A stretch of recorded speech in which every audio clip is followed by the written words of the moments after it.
Happy Thursday, everybody. Getting ready to put another great Cocktails with Cav show in the can, sliding into the weekend. I hope everybody survived the State of the Union address. I know I need a State of the Cocktails now, and the State of the Cocktails is great. So, everybody pour yourself one, sit back, relax. We have an incredible show for you tonight. Our guest is just a fantastic indie musician and songwriter. Incredible catalog, everything from rock to blues to heavy metal. You're going to want to stick around. Just a really, really great guy. A little bit of housekeeping. Please check out our tips function in the description. Our links right there for Buy Me a Coffee. Support the show. We work hard bringing indie creators to you. And also check out our merch page. Great swag, great way to support the show and get yourself a little something great. I tell you what, who doesn't want a Cocktails with Cav drinking glass? That's all I can say. Well, a special note for tonight's show, I tell you what, in case you hadn't noticed, the bumper music for the show, as well as the background music you'll hear all show long, is courtesy of our guest, Joe Davis and the Joe Davis Band. And in fact, golly, I love that Bourbon Street background track we're going to have on all night. So get you a listen and check it out after the show, believe me. Well, that's it. Let's get to it. Please help me welcome to the stage, Joe Davis. Joe, my friend, so glad you could finally make the show, man. I know we've been dodging schedules for quite a couple of months there, but I'm so happy you're here, man. How you doing? I'm doing good. I'm glad to be finally on the air with you. It's been a difficult time trying to get caught up with all of this kind of stuff going on, but I'm glad to be here. Oh, absolutely. Coming to us from Kannapolis, North Carolina, home birthplace of Dale Earnhardt, isn't it? Yeah. Oh, yeah. We're known for that. You know? That's right. No, I tell you what. Well, for ladies and gentlemen, I was so honored to have Joe on the show, Joe Davis Band. Just some incredible music, and we're gonna talk about that in a little bit. Just an incredible catalog, some great influences, and you're really gonna love it. But Joe, man, we like to let the viewers get to know the creators, man, and hope you can come on, tell us a little bit about yourself and how you got into music, all that kind of good stuff. I've been playing guitar for probably, actually not probably, but I've been playing guitar for about 4 decades now. I started a long time ago when I was a kid, and I think I inherited what they call a guitar gene, because I could play guitar ever since I could walk. And I started playing live when I was probably in my teens or so, and started getting into bands and listening to a lot of different music. And I from the time I could walk, I was always in love with music and songs. And I was just completely enthralled with anything that had anything to do with the guitar. Because I'm a real big fan of guitar. And I really love music that showcase focus on guitar. It didn't matter if it was electric guitar, acoustic guitar.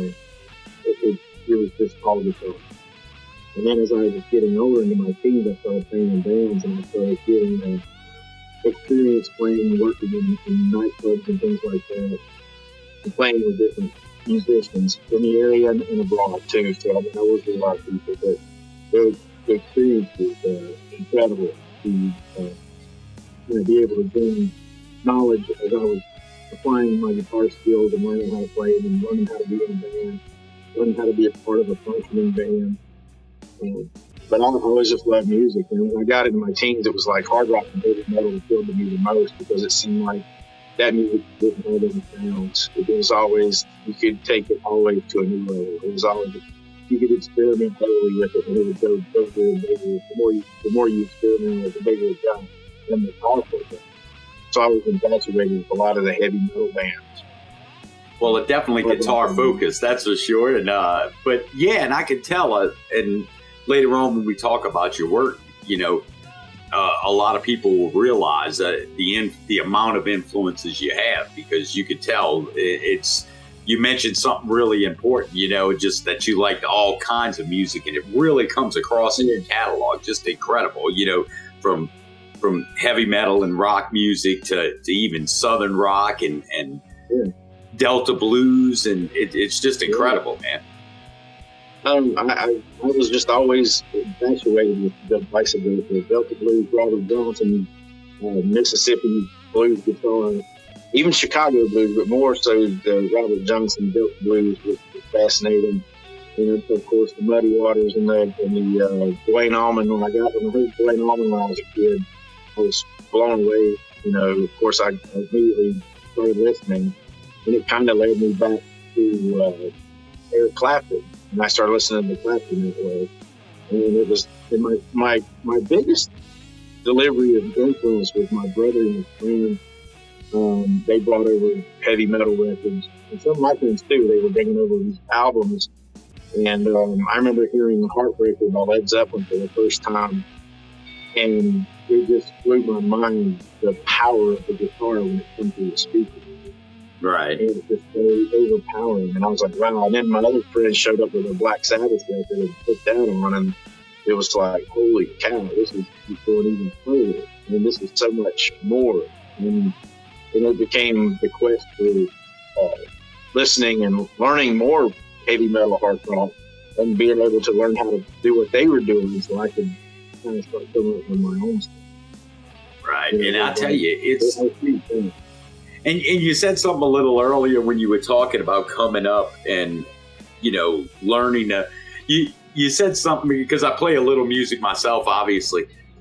Nowhere near the caliber of you, Joe. But, you know, little cover bands and stuff. But you said this kind of critical piece that a lot of, you know, up-and-coming indie creators and songwriters and musicians might want to know about. And that's when you said, you know, a functioning band, being a member of a functioning band, because that's, I tell you what, that's hard to come by sometimes. You can get a group of guys that know how to play but can't play together, you know?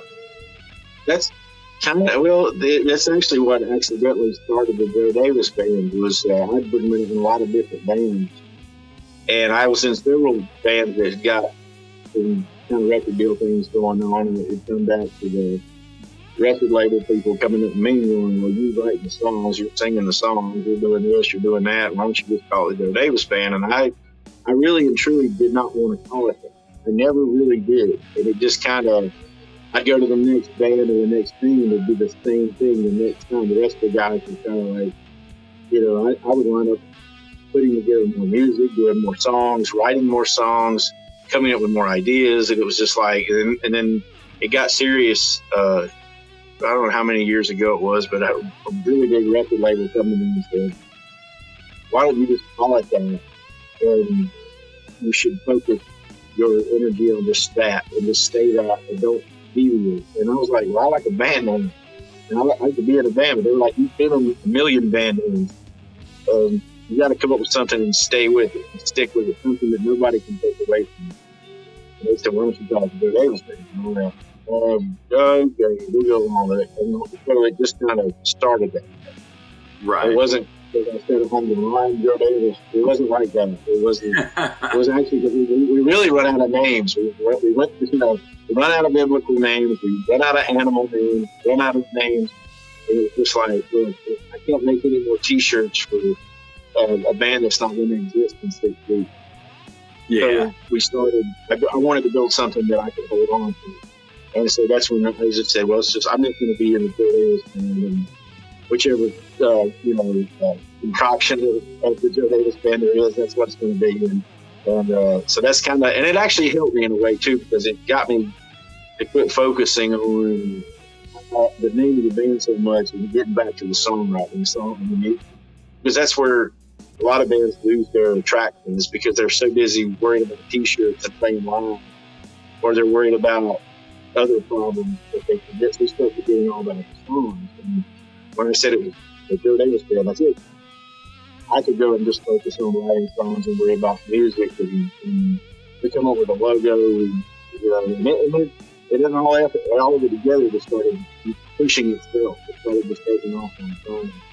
From the very first album that came out in '99, I think that was 1999 was the first Joe Davis band album. And it had great success because of a crazy story. It had great success actually because of Metallica. And we were on a website called GarageBand.com. Right. I remember that, yeah.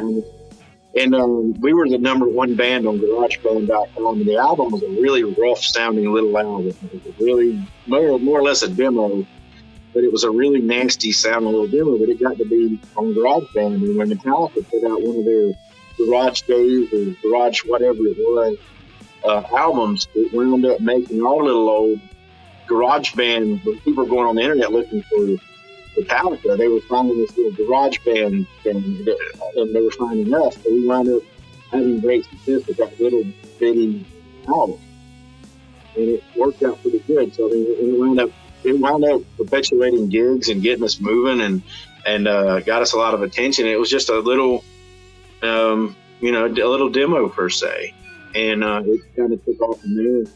And that's when several years later there was another album. And it just kind of started steamrolling. It started moving. So are all the members of the original Joe Davis band, you guys still together, or have you, personnel changes throughout the years? There's been some personnel changes. Most of the time in the Joe Davis band world, the drummer was always the person that left, because when we were out playing live years ago, we played live. I mean, we worked hard. We played hard. We put on some really great shows, and the drummers never could withstand the abuse.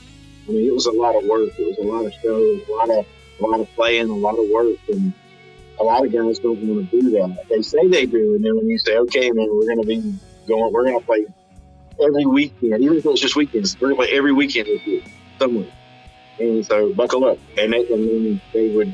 Then right in the middle of it, we might be trying to record, or deal with a record label, or deal with a manager or a management company, and adding even more pressure. And usually they can. 99% of the time they can. And so I'm gun shy with drummers, and and because I mean you get together a bunch of shows and tours and stuff, and then the drummer quits, then you wind up getting in a little hot water because they fulfill your obligation.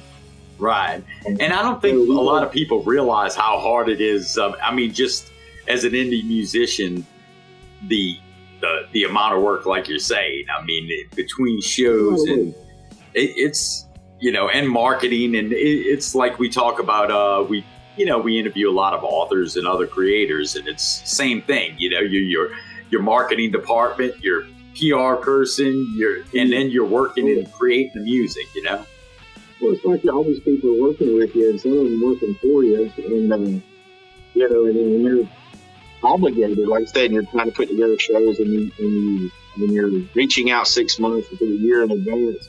It gets tricky because of all the things going on between those times, the rehearsals and the recordings, and the pressure of it does get complex, and it does. It does weigh on the members. And even me too. I've had times where I was completely stressed out over the whole thing, and we would carry on. We would try to keep playing, and sometimes in mid tour, we would change drummers, and it was crazy because we would have to change the whole set list around just to accommodate the new guys. And it's not that we had a million drummers or anything, but over the years, like I said, the drumming department was pretty tough. It was. You mean you don't tell your drummers like I tell my drummer? They're a dime a dozen. Don't worry about it. Is that no? There's a lot of guys that own sets of drums, but there's very few guys that can keep time. Yeah. Stay in a pocket. Stay in a pocket for me, man. but I can say this: that I've had the pleasure of working with some incredible drummers, incredible musicians. And I don't ever take anything that I ever did with any of them for granted, even the ones that drove me up the wall. I still have great memories of great shows and great times on the road with these guys. And even if we've parted ways on some kind of crazy terms, I still, in my heart, love playing live. I mean, everyone, because they all were crazy enough to take this on. And so I enjoyed the company while they were here, and and I'm very blessed to have that. I had that opportunity. That's awesome.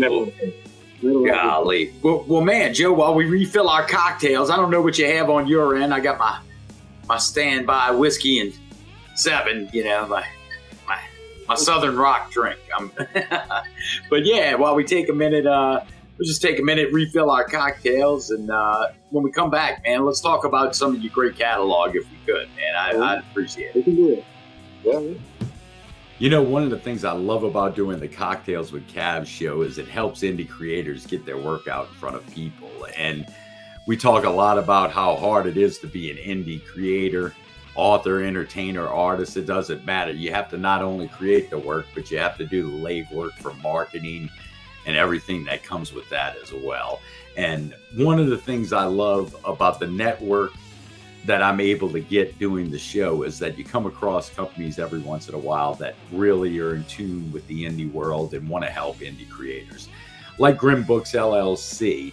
I tell you what, if you're looking for anything from quality reviews that'll help your book in its sales and marketing, to heck, even anonymous publishing if you need to get your work out anonymously, Grim Books LLC has a lot of services that you might want to look at that won't break the bank, which is what us indie creators love. Heck, you talk about anonymous creations. This is even one of their better offerings. Now Comes Grim, that incredible sci-fi novel. I tell you what, I've interviewed the author on the show and I still don't know what he looks like. So, but you really, please, ladies and gentlemen, if you're looking to take a little off your plate as an indie creator, go check out Grim Books LLC. You can find them on X at Grim Books LLC. Oh man, thanks for refilling with me, Joe. We're having a good time, I think, man. And I'm going to try to talk you into playing us a little something when we get near the end of the show, man, if I can. Oh, man. Well, let's tell everybody. I tell you, like I said, man, in prepping for the show, Joe, man, I got to listen to just your incredible work up on your website, thejoedavisband.com. And, yeah, you just got a plethora of albums and just some great work. Like I said, on first glance, for a lot of people, it may seem like your work's, a heavy metal artist, but man, when you dig into the catalog of the albums, just the melodic tones that are going through, you could just recognize all those great influences you talked about earlier. I appreciate that. There's out of all of those albums, there's an acoustic record that was called Little Songs that I recorded with a friend of mine named Roger Cullis at his house. And it was just actually a bunch of little throwaway songs that I had wrote sitting around the house just making up stuff, and we wound up recording that for real at his house for the studio that he had. And it wound up kind of being like a cool little, like acoustic, southern rocky kind of I don't even know what to call it.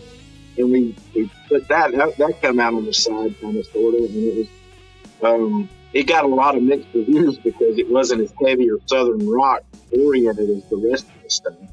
But it was like, that's why I called it Little Songs. It was like all the little throwaway songs that probably would never get recorded got recorded.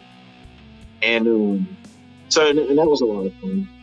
And, and I tell you, it's just when I listen to some of the catalog, it's just and I'm not sure because I'm not totally familiar, obviously, but are they in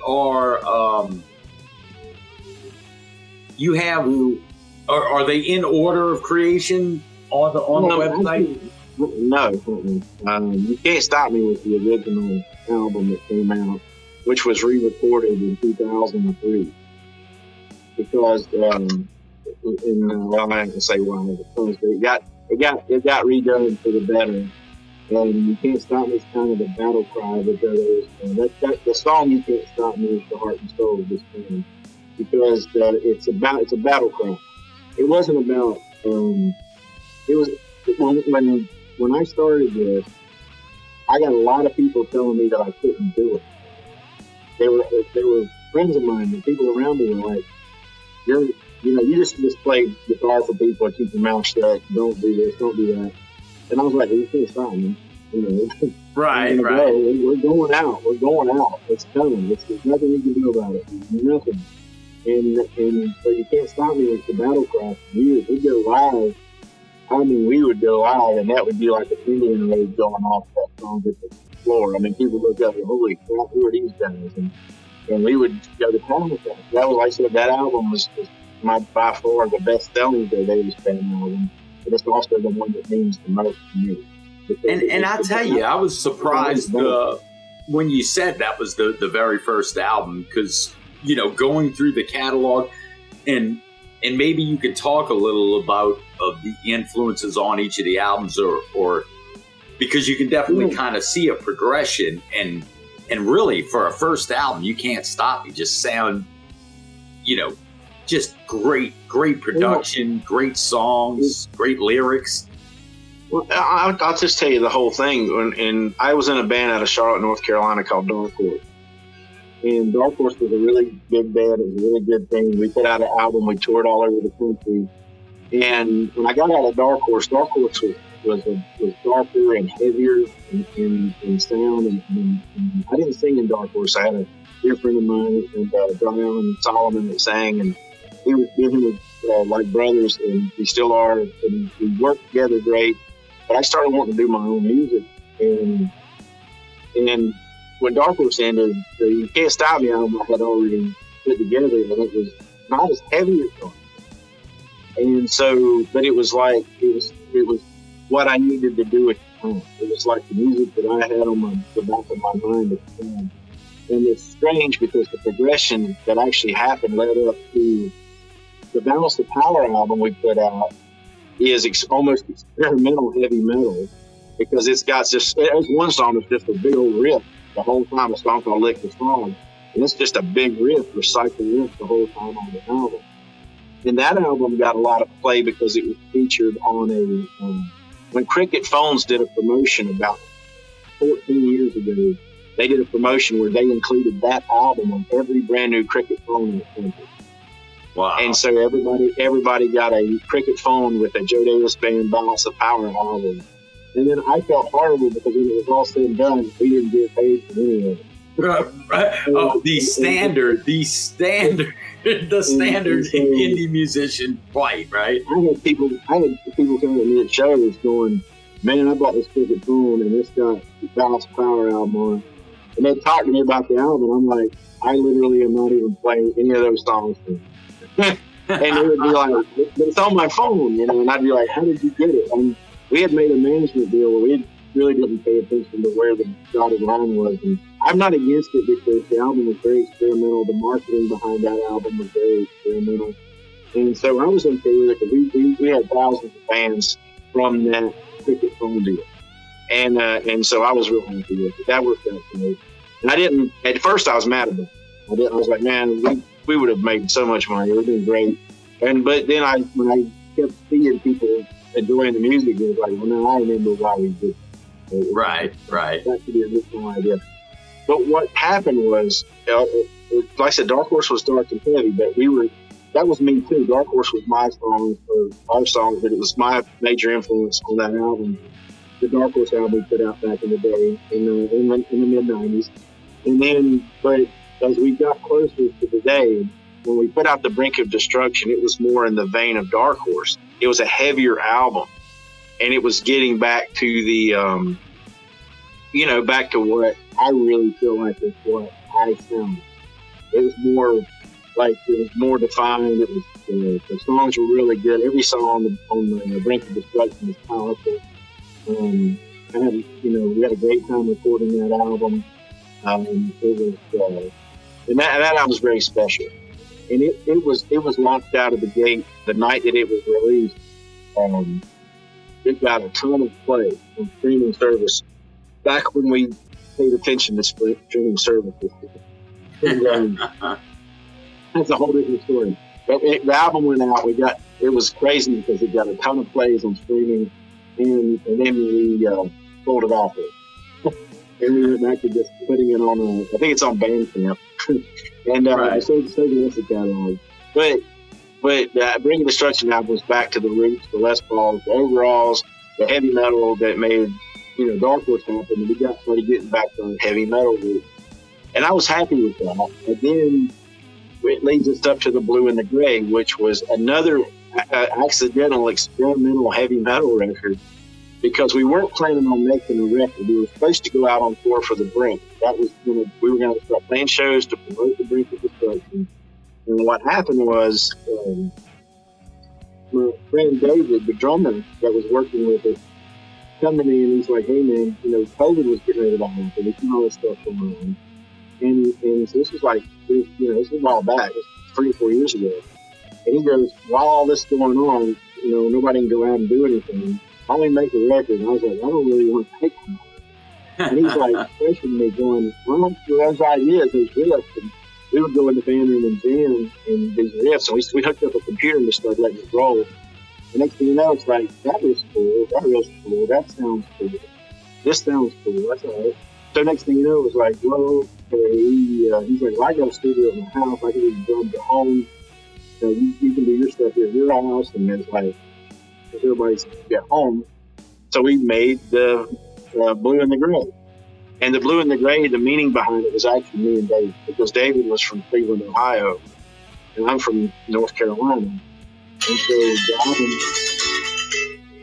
the album was called The Blue and the Gray because of me and David, basically. And I had to say Gene, too, the bass player that was on the album, because Gene was from North Carolina. And so there was a lot of, Gene was a lot of big help on there, too. I can't include him. But his bass players all over the record. This is really cool. So. Yeah, and like I say, a lot of the, a lot of people may not necessarily gravitate towards heavy metal per se. Oh. But I tell you, the different than a lot of just the straight heavy metal genre, man, your work is, has a lot of melodic input into the riffs, and it's incredible. I highly recommend it to everybody. Oh, thank you. I appreciate that. Well, the thing is, I always believe, even in heavy music, you have to have a song. You still have to have the melody. You still have to have a chorus. You still have to have you still have to have a feeling that created that song. So I make sure that when I'm working on a song, that even if I'm trying to get my lyrical point across, I want everybody to be able to at least try to sing with me and be able to follow it. And I had a friend of mine that played in a lot bigger band one time, guitar player for me, told me, he was a blues guitarist. He was telling me that, it takes, in heavy metal music, it still takes a lot of love to write a really heavy song. It's, people get scared of the word heavy metal because they think of the death metal and the black metal type bands, which I have tons of respect for, because I know a lot of those guys too. Right. And they put a lot of heart. They put a lot of heart and soul in what they do, and it takes a lot of love to do that, even if they're not sure. Yeah, and I tell you, a lot of your music too, just the lyrics, and you do all the work, the lyrics and the music as well, because man, the lyrics are just. Not to be cliche and say poetic, but they have messaging, You gotta have a song, and you gotta have a feeling, and you gotta have an emotion to be able to, and then be able to put that down and be able to, show it in the song. Even if the song is super heavy, or if the song is just doing a mandolin, or a banjo, it could be anything. You have to get that emotion across. If you ain't got that, you don't have a song either. Right. But that brings me to the Scott on Woody project thing, which is a huge thing too. that album, it's still ongoing what all it's doing. Because on that album, a friend of mine named Gary Harper, who was a bass player, or is a bass player, and he lived beside Alan Woody from the Allman Brothers in Nashville, Tennessee. And I had found Duanne Allman's guitar down in Florida with a guy named Scott Lamar. And Scott was on IHRA race car driver. He was a real well-known race car driver, but he claimed that he had Duanne Allman's 57 Gold Top car. And he said that I had it, but a lot of people, there's a lot of people that didn't believe that it was the real one. So I immediately took off down to Florida, and I went down there and looked at the guitar. And the trapezoids on the neck, the pictures of that compared to Duanne Allman's pictures and videos of Duanne Allman playing that guitar, the little trapezoids like right here on the neck, they're like a mashed inlay. And so it absolutely was like a fingerprint. It made that. It absolutely told me that guitar was the real one. And so I called Warren Haynes, and I went and talked to Warren Haynes from the Allman Brothers and told him that I had the guitar, and I told him that I was going to do a record with it and everything. And I said, my friend Gary lived beside Alan Woody, who was Warren's best friend and bass player. And he got one of Alan's basses from the Woody estate, the Woody family, and he brought it to Charlotte. I got Duanne Allman's guitar, and we cut the Scott R. Woody project stone cold live. There's the only thing that was overdubbed on that record was the lead guitar and the backup vocals. Everything else, the drummer's name was Patrick Trumbley, who's a friend of mine, lives up the street from me, and Patrick was incredible in the studio. He was perfect for this project. He was perfect for the album, and he come in with his drum style really fit the what I needed, because it was a southern rock, kind of a blues, kind of a Delta mashup of rock and blues. And we went to the studio. I only had the guitars there for a day. These were two Alan Woody's 76 Thunderbird bass and Duanne Allman's Gold Top. And that was the guitar that Duanne Allman had played on the song Layla back in the day with Derek and Madonna. And so I re-recorded Layla in the studio. So I am the only person on earth who's ever re-recorded Layla with the actual Layla guitar. I'm the only one that's ever done it. So, that is amazing. It was pretty far out, man. It blew my mind. And then, the great part about it was when we got done making the record, it turned out to be a really good little album. I mean, it's still doing stuff. I wish more people would listen to it. I wish more people would share it, buy it, talk about it. But it was a good little bluesy rock album, and all the songs were real. I made up all the words as we went. I mean, when we went in the studio, I had just kind of a rough idea in my head what I wanted to sing about. And we made this little record called Guitar Magic, and it was really guitar magic because they were all first take. There was Gary was a phenomenal bass player, and it was like we could do no wrong in the studio. It was like sheer magic with me and Gary and Patrick. And I love playing with those guys too. I just play completely different with them than I do in the Joe Davis band, because I don't try to push them like I do the Joe Davis band. You got to be tough to be in the Joe Davis band. I mean, I'm saying they're tough, but I'm saying like in my band, it's like we really work the notes. We really get in there and work on. We'll wear each other's ear bones out trying to take something right. And Scott R. Woody is just like it's just smooth thing. I'm just like walking in the door. I don't even look at Gary. I don't even look at Patrick. I just play. And it was like, that's the way the record went. I couldn't even see them but through a little square in the door, and they could hear me through the PA system in the studio. And the thing about it was, when we got done doing it, Alan Paul, the guy that wrote the Allman Brothers book, decided to write about the album in Guitar World magazine. So when he wrote it, as soon as they did the story, we wound up on the cover. I don't know what year it was. It wasn't we didn't have our picture on the cover, but in the bottom corner, it said Duanne Allman's lost guitar has been given a new lease on life. And it was on the cover of Guitar World magazine. And the story in there talked about how Scott had bought the guitar years ago and nobody believed the whole story. And then it talks about some guy named Joe Davis from Kannapolis recording an album with it, and it seemed like things were going to really take off after that, but they didn't. Things just it was like a good start, and everybody was excited about the record, and then for some reason we lost the wind underneath our sails from it or something. It never got the traction that it needed. So I'm always excited to tell people about it, because I think that record would really absolutely do something big one day if the right people were working with that out. Right. Well, I tell you, Joe, man, ladies and gentlemen, that's a hell of a story too about Skydog Woody. That's just incredible, and definitely worth taking it. But I tell you, ladies and gentlemen, I highly recommend you go check out Joe's website, thejoedavisband.com. You can listen to all of these incredible tracks he just talked about, and including Skydog Woody and Layla. It's just some great stuff. Do you have any other projects you got in the work we can get a scoop on Cocktails with Cav with? I got to tell you a little bit about. I'm in the process of making a movie, and the movie is about my friend Peter Resty was the original guitar tech for Black Sabbath. He was with Tony Iommi for 30 years, and he worked with Richie Blackmore and Deep Purple probably as long. And I actually met Pete face to face at a Richie Blackmore concert in Washington, D.C., a Blackmore's Night concert.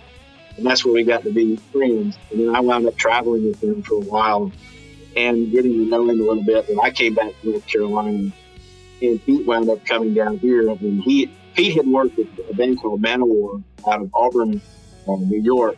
That is one of the first big noted heavy metal bands, one of the most powerful heavy metal bands. And Pete had worked with them since they started. And Pete's name, he's real well known in the Sabbath circles, because in the album Born Again, there's a song called Pride. And Ian Gillan puts Pete's name in the song. There's a lyric that says Pete in the Dream, and he's talking about Peter Resty. Well, there's lots of videos of Ian Gillan online talking about how that song got written, but we have some new footage that Ian Gillan sent us that he recorded. He was on the road with Deep Purple just year before last, and he sent us some really cool stuff talking about Pete. And we had put out feelers to people that had worked with Pete. A different artist tried back that they wanted to be a part of our little video, because Pete was friends with everybody. He traveled the world. He knew all these incredible artists. And when he first came down here, I bet I sat here for a week straight, and we just sat up all night talking. Because I loved hearing his stories of how he traveled the world with Black Sabbath, how he worked for Don Arden, Sharon Osbourne's dad. And I sat and listened to all of this, and I was like, man, you have the knowledge that I might need to help complete my journey in music. I love listening to these stories, because I'm a big fan of heavy metal, hard rock music too.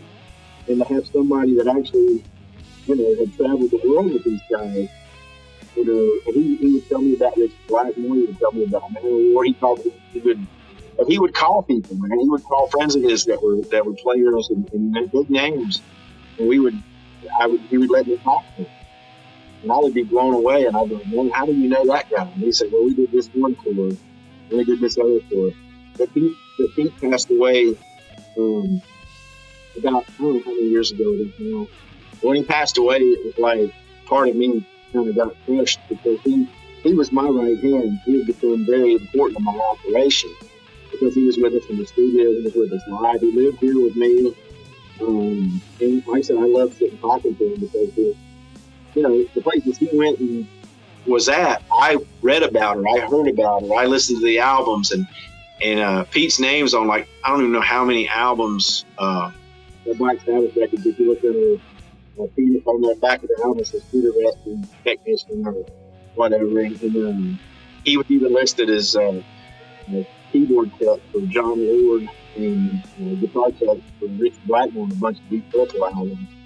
but Pete had all this guitar knowledge, and of course I'm a guitar junkie, and I would sit and listen to him talk about rewiring amps, fixing this, fixing that, and all this stuff. And it was very important. It was really important. So we wanted to make a movie about his life, and we started to. And like I said, and the guy that was playing Pete, he kind of backed out, and it kind of hurt me because I really had plans for this. But it's okay. We're not going to let that stop us. I still have all the footage. I still have the great video company I'm working with to make the thing. I'm hoping that we can get it out. But it's going to probably just be called Pete Westy the Movie. Oh man, well I tell you what, I'm looking forward to seeing that one myself. That's some great road stories, right? You can't go wrong. I mean, it's also we find out that when we get older and play music, we find out that it's not the destination, man. It's the journey. Yeah. The journey. It's the journey. It's the journey. Because those are the things that you remember, and those are the people that you meet, and the good times that you spend in between all this stuff. The shows are great too.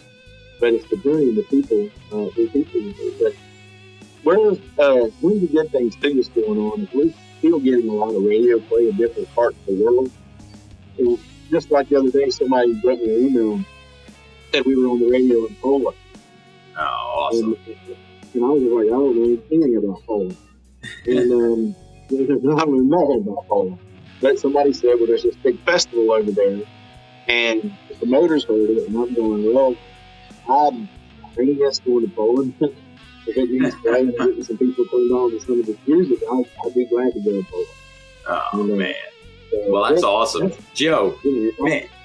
Yeah, I love it. I love it. Well, ladies and gentlemen, please, got to know Joe, just an incredible musician, songwriter, lyricist, out there working in the indie music world and just crushing it with some of his catalog. But I'm telling you, in my humble opinion anyway, but please, ladies and gentlemen, go give Joe a follow on X and his social media platforms. They're linked right there on his website as well, thejoedavisband.com.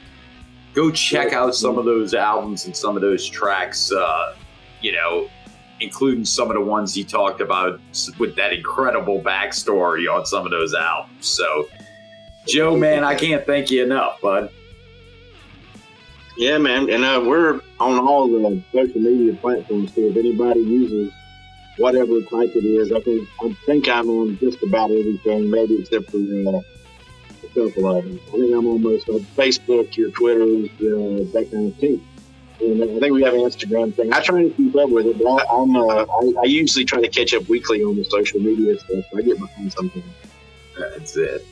Well, Bud, man, I tell you what, please keep in touch. If you got any great new projects coming out, new albums coming out, whatever, please let us know. I'd love to have you back on and talk about them and hump me. Maybe we can get you to strum your guitar a little bit, Yeah, man, I can.